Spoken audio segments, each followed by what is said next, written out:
ადამიანი, რომელსაც თითქმის მთელი საქართველო იცნობდა და პატივსცემდა, ცნობილი ჟურნალისტი და უბრალოდ ძალიან კეთილი და კარგი ადამიანი, ცოცხლად არის დამარხული 4 კვადრატულ მეტრ ოთახში, რომლის კედლებზე ჩხამიანი ობი არის მოდებული. აქ ის არავინაა, ამ საცხოვრებელზე არანაირი საბუთი არ აქვს და ნებისმიერ დროს შეიძლება ქუჩაში აღმოჩნდეს. გოჩა, რომელიც ადრე ძლიერი და აქტიური ადამიანი იყო, ახლა თითქმის ვერ დგება საწოლიდან. ჭარბი წონა და ხერხემალში 6 თიაქარი მას ყოველი მოძრაობისას საშინელ ტკივილს აყენებს. მას საწოლში გვერდის შეცვლაც კი უჭირს. მამაკაცს წამლები და გამოკვლევები ესაჭიროება, მაგრამ ფული ყველაზე აუცილებელზეც კი არ ყოფნის. ნახევარი პური, მანანის ფაფა და გაწყარებული მაწვნის სუნიანი. აი დღევანდელი დღის მთელი ულუფა. მადლობა კეთილ მეზობელს, რომელმაც უფასო სასადილოდან გოჩას ულუფა მოუტანა, რადგან ხშირად დღეები სრულიად შიმშილში გადის. საერთო საცხოვრებელში არც ხელი წყალია, არ ჩხაპი და არც გათბობა. გამათბობელიც არ აქვს და გოჩა იზუნებულია მუდმივად გასქურა ანთოს, რაც მის სიცოცხლეს საფრთხეს უქმნის, ოღონდ ოდნავ მაინც გათბეს. მოდით დავეხმაროთ გოჩას იგრძნოს,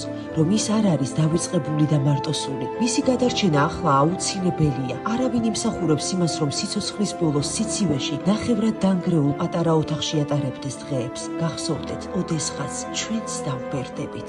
გადარიცხეთ ნებისმიერი თანხა ჩერნოვეცკის ფონდის ოფიციალური საიტის მეშვეობით.